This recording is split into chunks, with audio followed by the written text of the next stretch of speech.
नमस्कार, मैं हूं आरजू अंसारी और आप देख रहे हैं राष्ट्रीय जगत विजन न्यूज। अवैध महुआ शराब की बिक्री की शिकायत मिलने से नाराज कलेक्टर ने गनियारी तहसीलदार को अवैध शराब बेचने वालों के घर को तोड़ने का आदेश दे दिया है। कलेक्टर ने कहा कि जो बार बार चेतावनी देने के बाद भी शराब बेचना बंद नहीं कर रहे हैं, उनके खिलाफ कार्रवाई क्यों नहीं की जा रही है।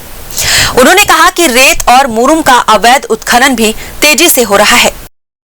बताया जाता है कि मंगलवार को घुटकू और गनियारी के ग्रामीण अवैध शराब और रेत बिकने की शिकायत लेकर कलेक्टर के पास पहुंचे थे। लोफंदी में महुआ की अवैध शराब पीने से 9 लोगों की मौत के कुछ ही दिन बाद फिर से क्षेत्र में अवैध शराब की बिक्री शुरू हो गई है।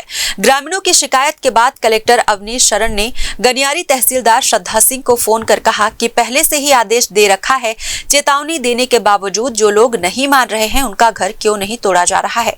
कलेक्टर ने तहसीलदार को कार्रवाई करने के निर्देश दिए। अवैध महुआ शराब की बिक्री की शिकायतों से नाराज होकर कलेक्टर अवनीश शरण ने गनियारी तहसीलदार को अवैध शराब बेचने वालों के घर तोड़ने का आदेश भी दे दिया। उन्होंने चेतावनी दी कि जो बार बार समझाने के बाद भी शराब बेचना बंद नहीं कर रहे हैं, उनके खिलाफ सख्त कार्रवाई की जाए। कुछ दिन पहले लोफंदी में अवैध महुआ शराब पीने से 9 लोगों की मौत हो चुकी थी। इसके बावजूद इलाके में फिर से अवैध शराब की बिक्री शुरू हो गई। मंगलवार को घुटकू और गनियारी के ग्रामीणों ने कलेक्टर से मिलकर अवैध शराब और रेत बिक्री की शिकायत की, जिसके बाद यह सख्त कदम उठाया गया।